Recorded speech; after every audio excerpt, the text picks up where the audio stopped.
Welcome to the 3rd annual Northwest Pagan Fest. Yay!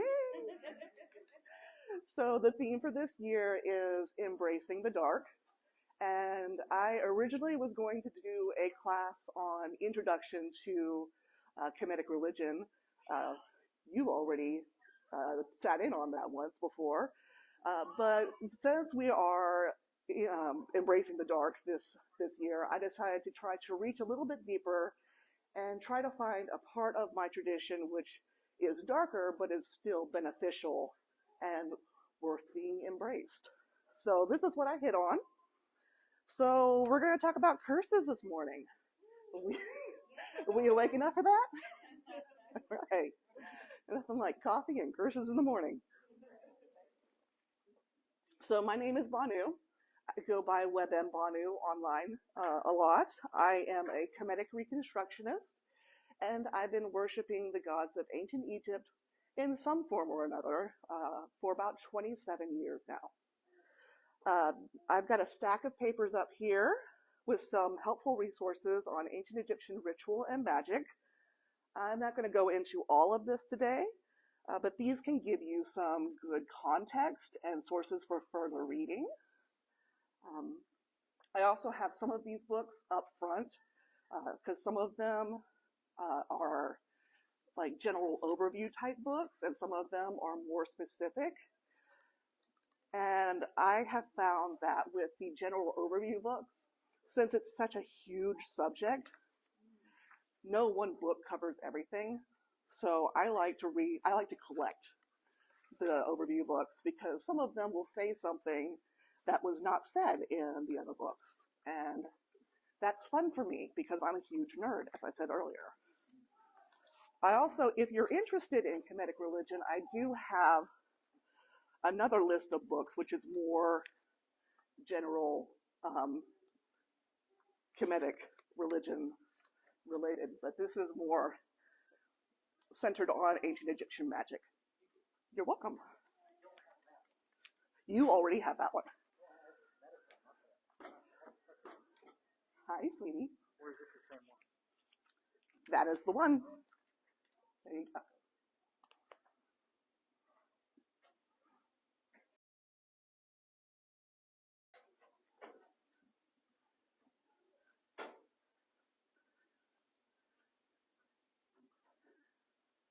All right. So today we're going to talk about various types of execration in ancient Egypt. And then we'll talk about how you might use them today, and you can choose your favorite method.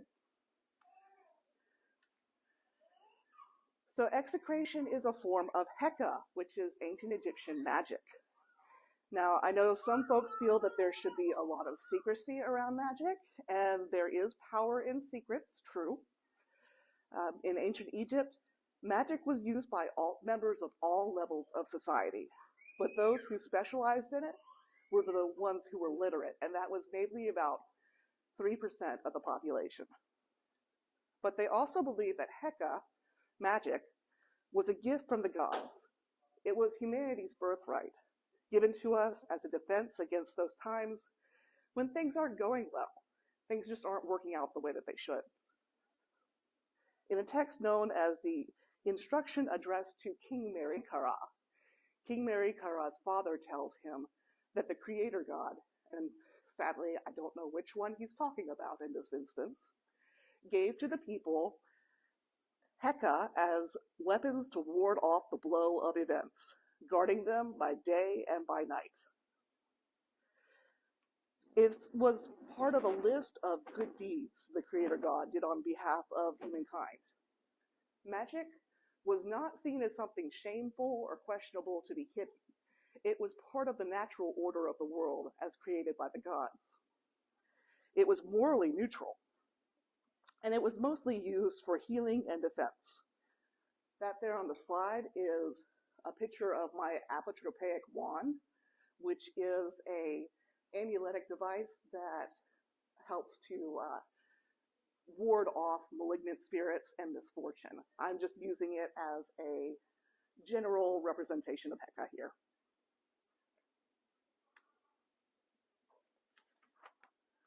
So what is execration? The Oxford Language Dictionary defines execrate in two ways. First, to feel or express great loathing for. And second, in its archaic form, to curse.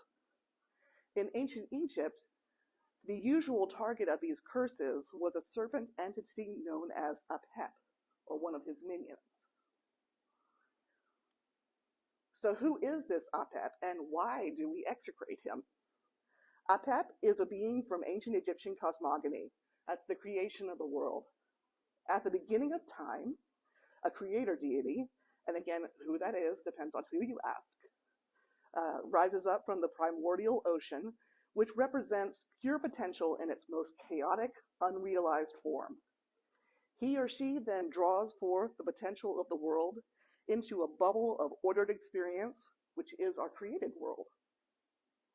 Everything within this world is fitted beautifully together so that it functions efficiently and justly, allowing every being what it needs to realize its potential without upsetting the balance of the overall system. But soon after this happens, we get Apep. Depending on your myth, he either accidentally comes into being, or he just comes out of nowhere. He sees this bubble of order and he starts to attack immediately. He targets the balance which allows this world to thrive, and so he is the source of suffering, injustice, falsehood, etc.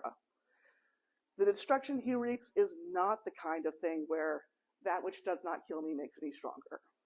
There is no positive outcome from Apep's challenges. That's Setek's role. And Setek, also known as Set, is a very complex deity who unfortunately is often confused or conflated with Apep, when in fact, Setek serves a very important role in the created world, and is one of the main gods who is strong enough to hit Apep hard enough to make him retreat. But all the gods fight against Apep, and this is where we come in, because the gods are not omnipotent or omniscient. They can only do so much. And that's why they ally themselves with humans to fight the forces which threaten our world. There are many ways for us to partner with them in this fight, by living our lives in truth and justice, by supporting others who are suffering or struggling, and magically, by joining in the daily battle with and defeat of Apep and his minions. And there are big and little ways of doing that as well, ranging from elaborate execration ceremonies to magically destroy and render Apep impotent, to harnessing the power of language, the power of the written word, and inserting a simple slash in his name, as I have done in the slide above. This slash is a nod to the ancient Egyptian practice of writing Apep's name with daggers sticking in his body, as it is below. The slash is our form of a dagger, literally taking a stab at him to cut his name apart. Now, we'll talk about a few types of execration in ancient times, and then what we can do with them today.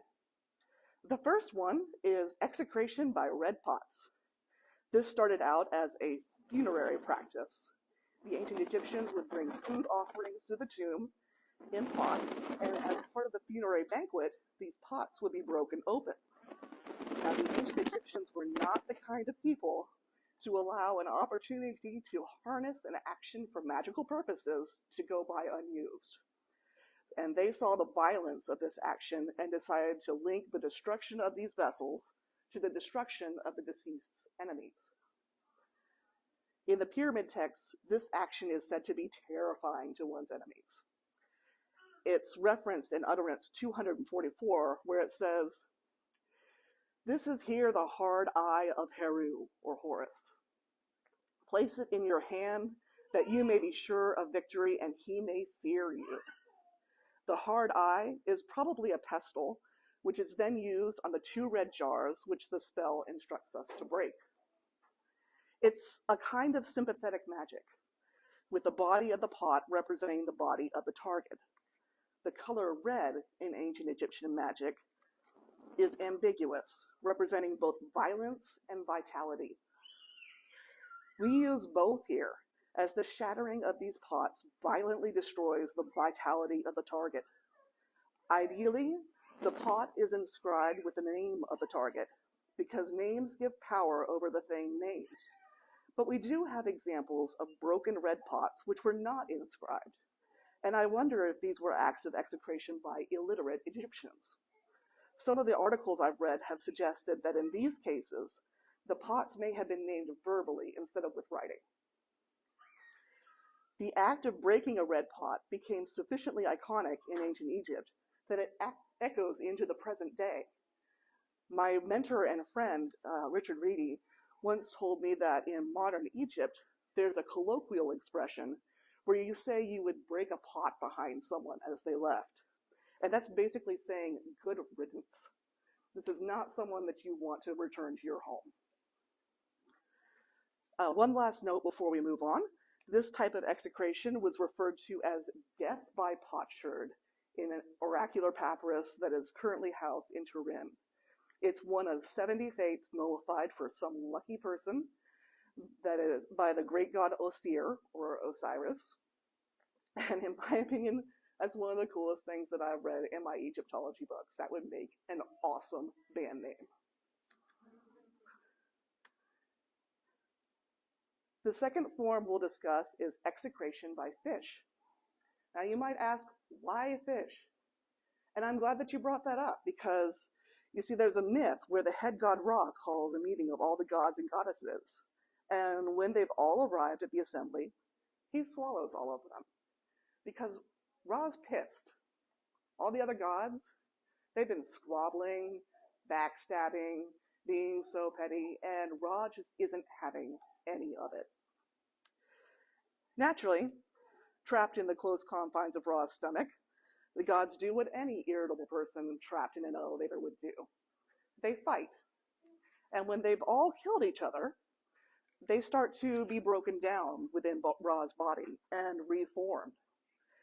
As each deity is recreated, Ra spits him or her out, and they go about their business as if nothing had happened. But Ra also spits out the parts he didn't use, the squabbly bits, which were left over. They come out as birds and fish, and this explains why birds and fish, while they can be sacred, can also be used as representations of chaos to be overcome. So we're using the fish here. At the temple of Esna, home of the ram god Khnum, there's a ritual which is aptly named the ritual of striking fish. 4 fish are placed at the 4 gates of the temple, 1 fish for 1 gate, and they have papyrus tags fixed to their mouths with wax. This makes me think that these were probably models of fish rather than actual fish, because I just do not see wax sticking to a real fish's mouth. The tags are inscribed with the name of a form of Apep, and the fish are ritually killed by striking them, and the resulting pieces are then burned in a fire of fenugreek and bryony, while the book of overthrowing Apep is read. Then the charred remains of the fish are dumped into a canal by priests of Sekhmet, where they are swept away by the water. Incidentally, I was reading an article recently that said that the titles which the ancient Egyptians usually used for magicians were scorpion charmer, amulet maker or Sao, priest of Heka, the god of magic, and priest of Sekhmet, like we have here, which is really interesting to me because I did not know that Sekhmet had such intimate associations with magic. The second example of execration by fish is my personal favorite because I'm a gardener. This ritual took place at the temple of Kom Ombo, where Heru and Sobek were worshipped. Here, the king or his representative would trample on a basket full of dried fish. Trampling, obviously, puts the enemy underneath your feet and crushes it, showing complete domination and destruction of those chaotic forces. In this ritual, the king would trample the dried fish into tiny fragments, which were then buried in the fields to enhance fertility. That's another example of the ancient Egyptians harnessing a necessary physical activity for magical needs. They were very efficient people. Execration by Serpent figurine is next. I have the most personal experience with this form because this was the most common type of execration performed by the temples of which I was a member. Snakes in Egyptian religion may appear to be a bit two-faced. Sometimes they're worshipped or seen as protectors, and sometimes they're execrated in association with Apep. But actually what snakes represent in both cases is danger. It's just who they're dangerous to, which decides whether they're considered to be benevolent protectors or malevolent enemies.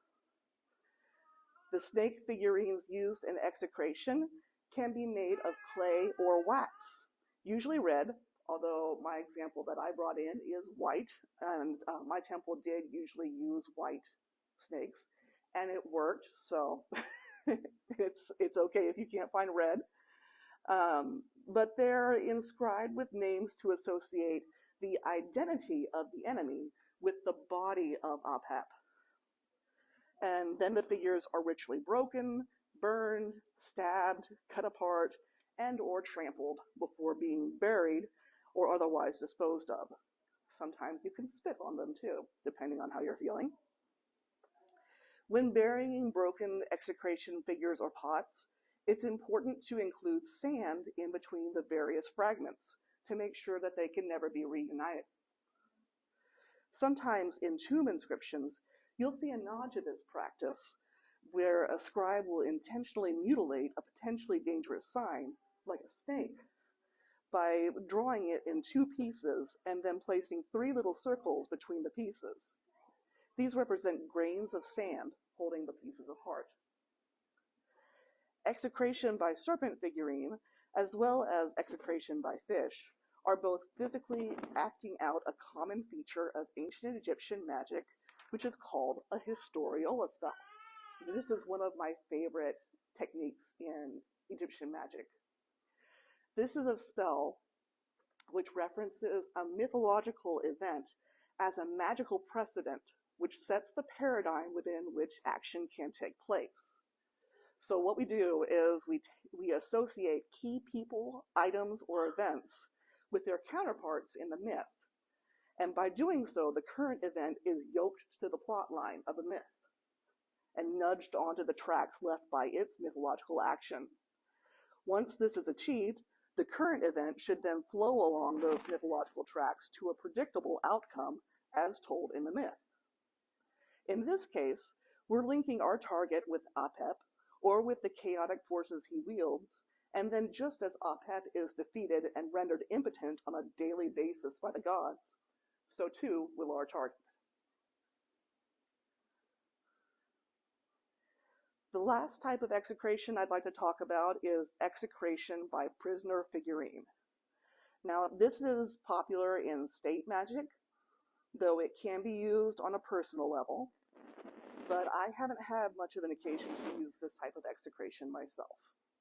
This type of execration harks back to paintings or carvings of the king, which were often placed on temples and fortresses, where the king has several enemies kneeling before him. You can see it kind of up here. Several enemies kneeling before him. Sometimes he has arms down by their backs, sometimes not. And he's grasping them by their hair and raising a club to administer a killing blow.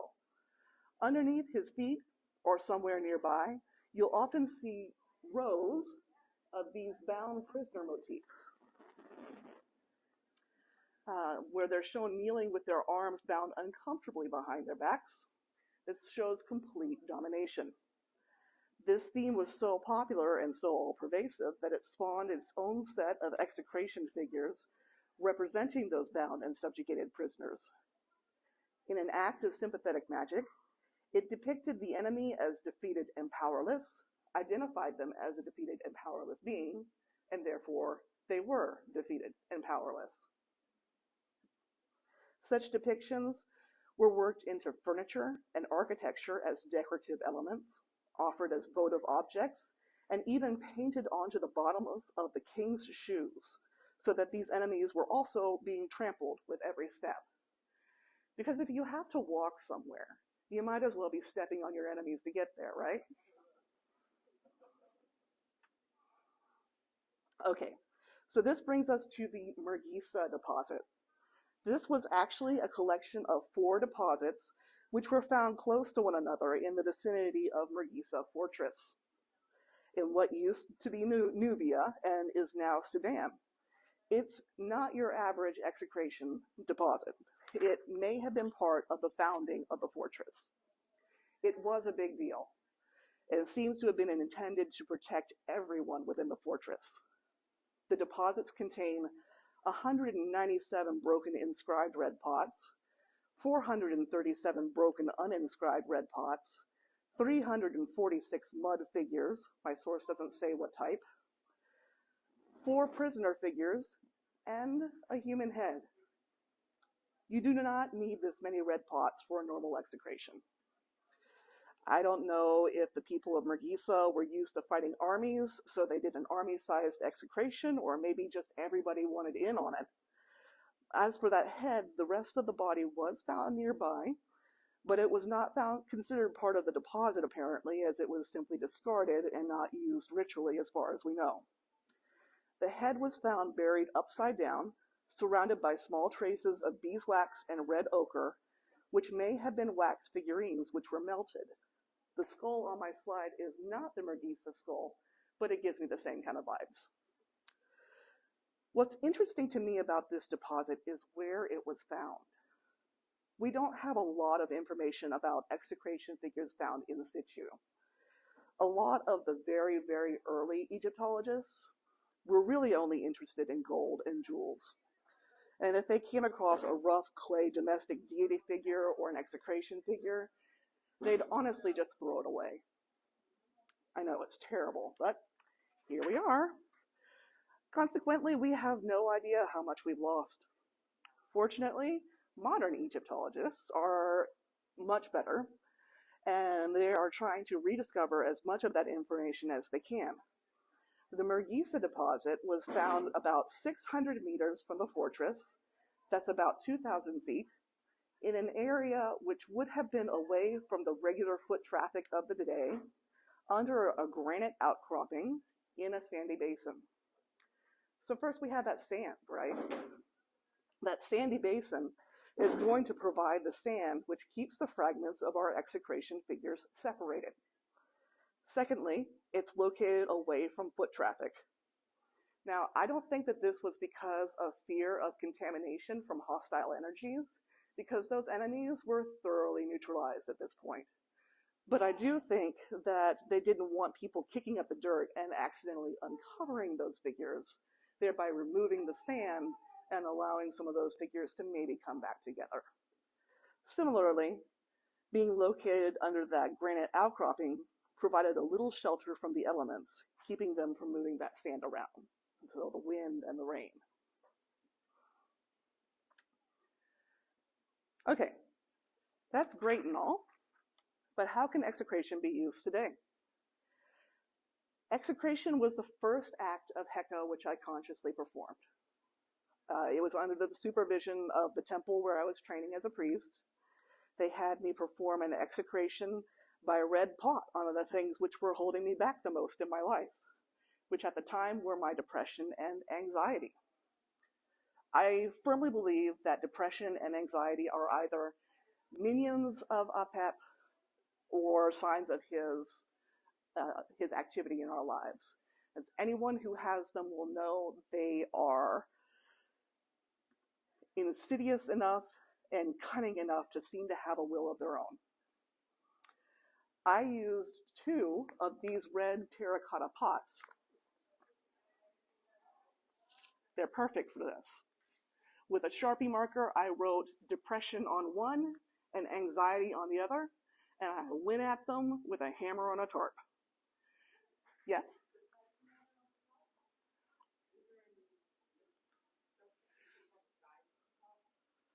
I'm sorry, I have a hearing problem. Is there any specifications on the size of the pot? Oh, the question is there any specification on the size of the pot?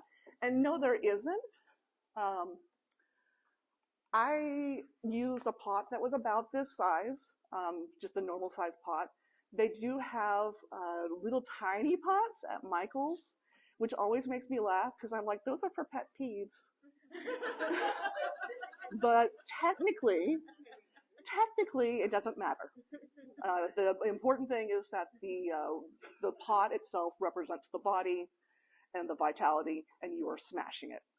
And I can tell you that it is extremely satisfying, but probably having safety goggles would have been a good idea. I would recommend that if you try this. And it's also important to be careful in naming your red pot. So for example, I wrote depression on one of my pots, but had I written something like, my depression is gone, then I would have actually accidentally been execrating my depression's departure instead. I do believe in using execration as a supplement to conventional medical intervention. The Egyptians had a two-pronged approach to medicine. There were treatments which targeted the physical body with physical therapy and medications. And there were treatments which used spiritual magical means to heal on a spiritual level. I believe in using both to balance one another. I do not recommend using execration and neglecting physical medicine. That is out of balance. But magic can be a great adjunct to healing. Execration can be used on people, and the ancient Egyptians did use it this way. I'm not going to be a hypocrite and tell you not to do this, because I've done it myself when I had no other option. But of course, I would advise anyone to consider their alternatives carefully before using execration against other individuals. Because if you really believe in what we're doing here, then execrating that jerk that's been pissing you off is not just letting off some steam. It's as serious as a physical attack. And I don't believe in threefold laws and such, but I do believe that we create the world we live in.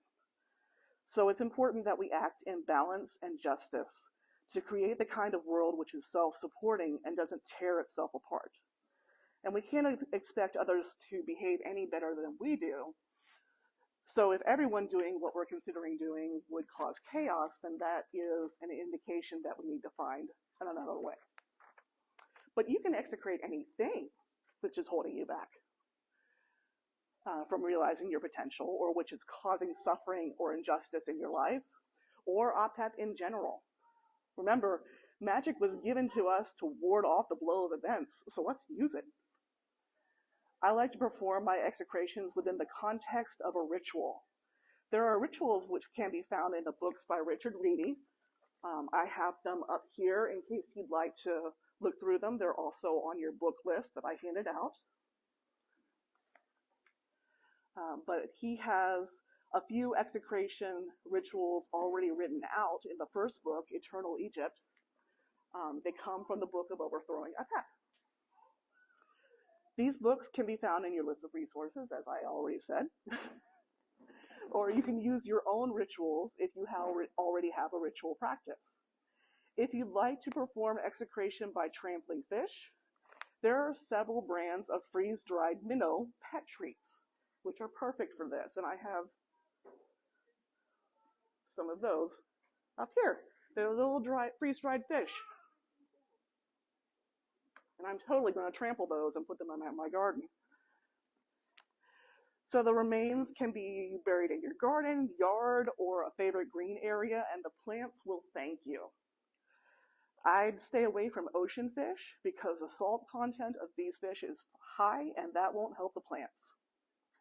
Natural white and red modeling clays are available at most crafting stores. I have some white natural clay here, which I use to make my little snake figurine.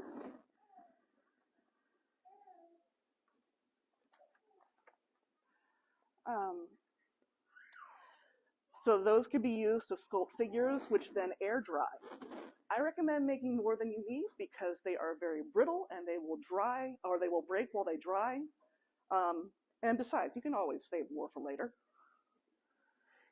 You might make some models of fish and you can strike them at the entrances or outer walls of your home as a part of a home purification or a protection spell. You'll want to use 4 because 4 is a number of completion in ancient Egyptian magic. If you'd like to burn your execration figures well and don't have fenugreek and bryony to make a fire, I found that lamp paraffin oil works well. You'll just have to put a little bit of paper or something in there to wick it up to start the fire. It's smokeless, and if you dip your figure in the oil, it will remain on fire while you recite whatever words of execration you would like to use over it. It's very dramatic and very satisfying. Get some tongs, though, for fire safety, and your bucket of sand can double as a smothering agent if the fire gets out of control. These sculptures, by the way, they don't need to be works of art. Most of the figures that, or many of the figures that Egyptologists have recovered have been very rough. So feel free to just do your best with a rough approximation of what you're wanting to represent. Since execration remains are usually buried, or in some cases dumped into flowing water, I encourage you to use non-toxic biodegradable materials if possible. And remember the Mirgissa Deposit. When you select a burial site, you want somewhere which won't be disturbed, sheltered if possible, and bring along some sand to line the pit and layer between the pieces if the place isn't already sandy.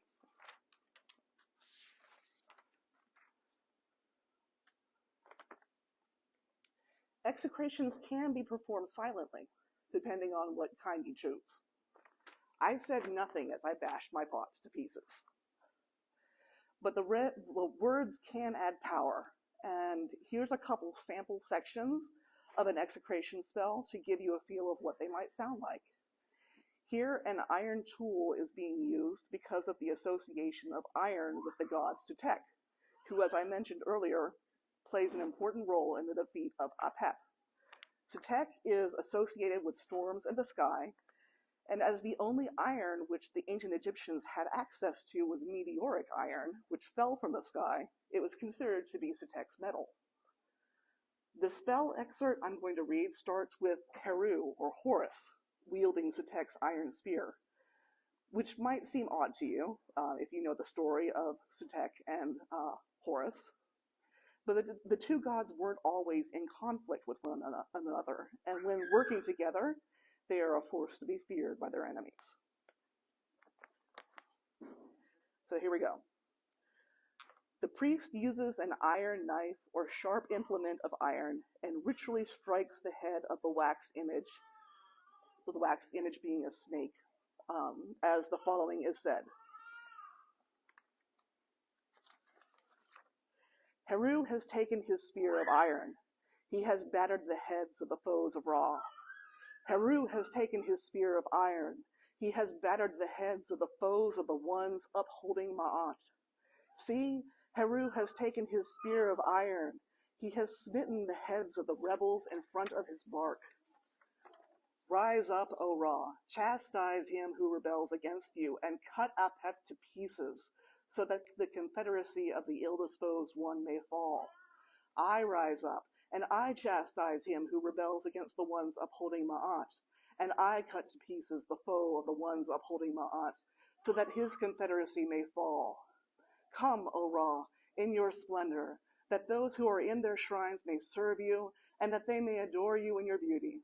Arise and shine forth, for your foe is not, your magic power being a protection for your body. So in this part of the spell, you'd have a red wax serpent, which is carved with the name of whatever it is that you're trying to banish from your life. And that would associate it with the serpent Apep, who you and the gods are both defeating in this spell. The second one, the fighter priest, it's called a fighter priest, by the way, which is really cool, pierces the wax image and each image with the iron implement. He then picks up a lighted taper and makes a series of 4 passes under and around the images. The following is said. I adore Ra, and I thrust my spear into Apep. I take a flaming brand, and I set fire to him. I chastise the body of your foe. O foes of the ones upholding Ma'at, fire is upon you. Its flame is in you. Its fire is in you, and it shall devour you. Rise up, O Ra, and chastise him who rebels against you, and set fire to Apep. He is bitten in the middle of his back. Fire is in Apep, but Ra sails with a fair breeze, and his crew are possessed with joy. Those who are in the horizon exult at the sight of him, for he has felled the rebels. The fire has power over Apep, the roarer, the ill-disposed one, and they have no peace, no peace. O Ra Harakti, turn your fair countenance to me, that you may crush all foes of the ones upholding Ma'at for me, so that I may adore Ra in very deed. Ra is triumphant over Apep, to be said 4 times. I am triumphant over the foes of Ra, to be said 4 times.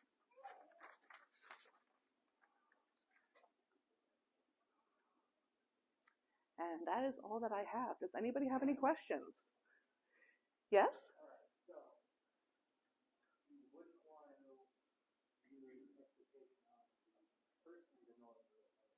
What about using your annoyance with them? So instead of doing it to them, you do it with your annoyance with them. Yeah, you could do, so for example, if you are annoyed with them because they're acting out of ignorance, you might execrate ignorance. You might execrate intolerance. we have a runaway.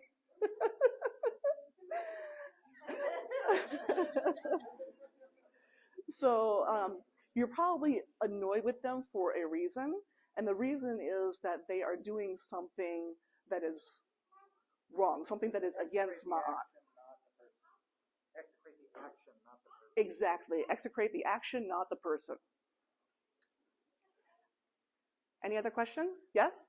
So for the clay fish figures, for doing it as like a blessing for your home, could you do it outside the doors since you're supposed to do it 4 times, like the bedroom doors instead of Oh, yeah. the outside door? Okay. Yeah, you could totally do that. Yeah.